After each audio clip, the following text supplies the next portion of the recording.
New this morning, a major personnel change coming inside the White House. President Trump announcing that his staff secretary, conservative lawyer Will Scharf, will soon take over as White House counsel. He'll replace a man by the name of David Warrington. You've surely seen Scharf's face before. He's a regular presence in the Oval, the guy often reading loud, handing President Trump executive orders for him to sign. And he's been in the headlines recently, too. Scharf also serves as chair of the National Capital Planning Commission that the president credits with securing approval for that $400 million ballroom project. That is, before a U.S. appeals court blocked it last week.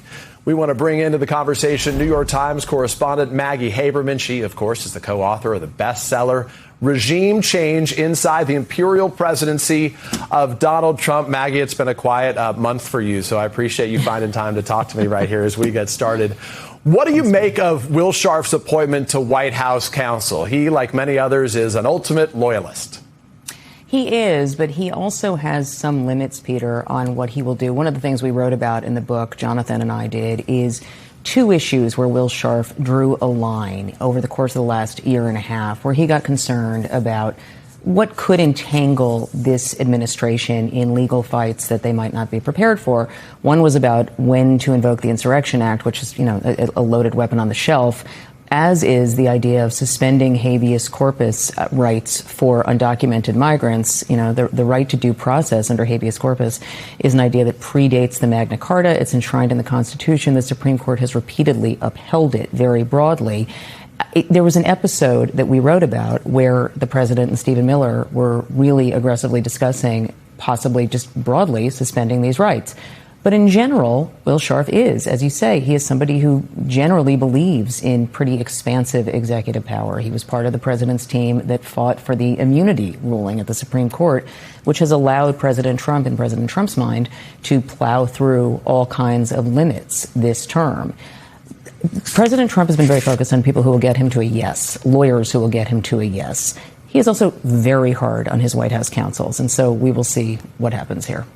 Another one of the president's former personal lawyers, as we witnessed, just got a promotion this week. Of course, that's Todd Blanche, now becoming the Attorney General of the United States. Under Blanche, the DOJ has already gone after former FBI Director James Comey, Letitia James in New York State, attempted to create the so-called anti-weaponization fund, the tax audit immunity deal for Trump and his family members.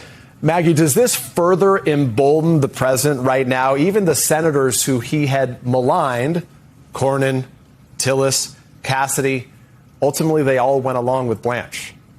It's pretty remarkable, Peter, because President Trump has created this set of circumstances where basically heads he wins, tails everybody else loses. The argument that you heard Bill Cassidy use on the Senate floor as to why he was voting for Blanche, you listen to it, and he's going over it, and you would expect him to end that speech with, and this is why I'm voting against him. Correct. But then it's, I'm voting for him because whoever comes next could be worse. So basically, the president has set up a scenario where you choose my choice, who you might think is bad, but look how much worse this could be.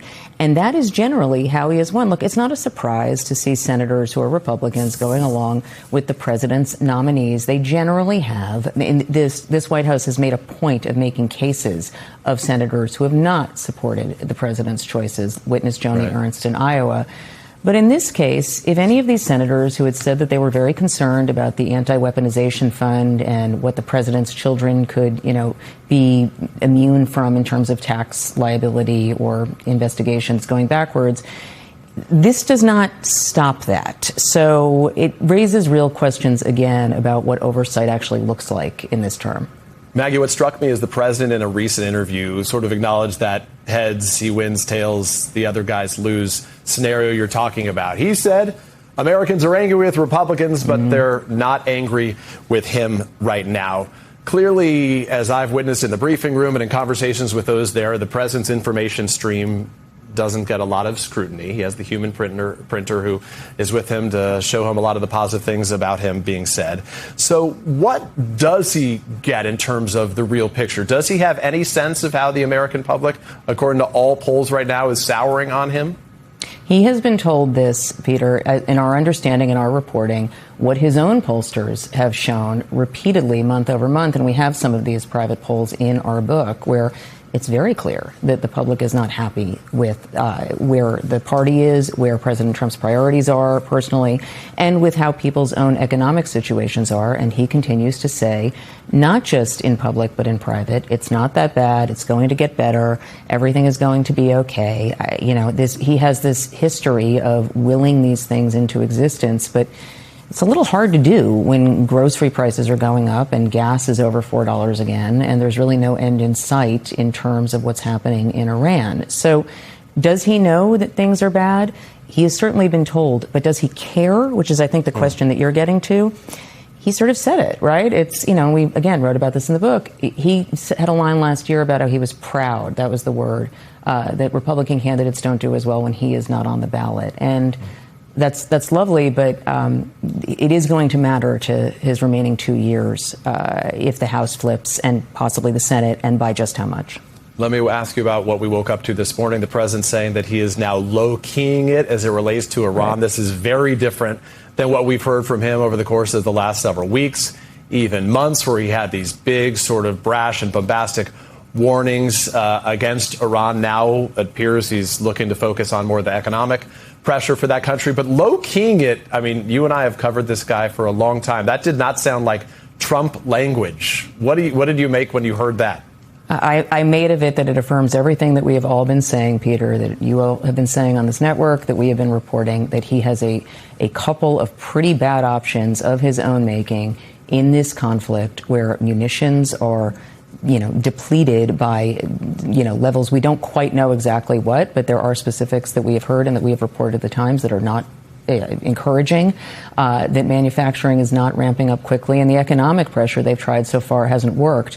Low-keying it, yes, this is opposite what he normally tries to do, but considering that the threats haven't worked, now saying, I'm not really going to threaten you, I don't know exactly what the desire is to get from Iran here, but right. Again, they have been pressuring them economically, and it has done nothing. But like low-keying it is language that your kids and my kids might use, but I hadn't heard that from the president. That was I've definitely never heard it from the president before, okay. But also he continues to sort of stage direct everything that's happening here. And understood. Maybe we'll learn new words. Just to be clear that your reporting matches mine on this one here. Let me ask you, the president, as we have witnessed, has been so heavily focused, especially 2.0, on how he is remembered. These golden statues in parts of the district. He now has this massive, what he calls a military complex, with the ballroom that he's trying to build right now. Americans have consistently said that the president's priorities are out of whack with their right now. So the president's legacy is clearly not aligned with what Americans are looking for. Is that just still the driver? Is that where you see this going as he looks to conclude this 2.5 years ahead of him? I think it's hard to say what he is going to end up focusing on over the next 2 years if he cannot get his numbers up. But what does he care about for himself personally? I mean, again, this is one of the things Jonathan and I write about in the book. He is looking toward legacy, but what he considers to be legacy, Peter, is different than what a lot of presidents do. A lot of presidents look at, we will have some piece of enduring legislation, something durable that will continue, that the other party cannot undo if they come in. They've passed really one major piece of legislation. They may attempt other things going forward. He cares about these physical structures that his name can't easily be removed from, as it was before, and that is about him. That is less about the public. And I just do want to add one note on the ballroom, which, as you said, he's calling a military center or whatever. That's another case of heads he wins, tails you lose, because this was a ballroom, and now he is calling it something other than what it was intended to be in the first place to try to get it past court fights. Yeah, and to be clear, they're now shredding up the South Lawn to put in a helipad right now. So the construction continues, as it were, behind the White House. Maggie Haberman, I really appreciate you making time to talk to me. Congratulations on the book. It is an outstanding read. Nice to speak to you. My best to Jonathan as well.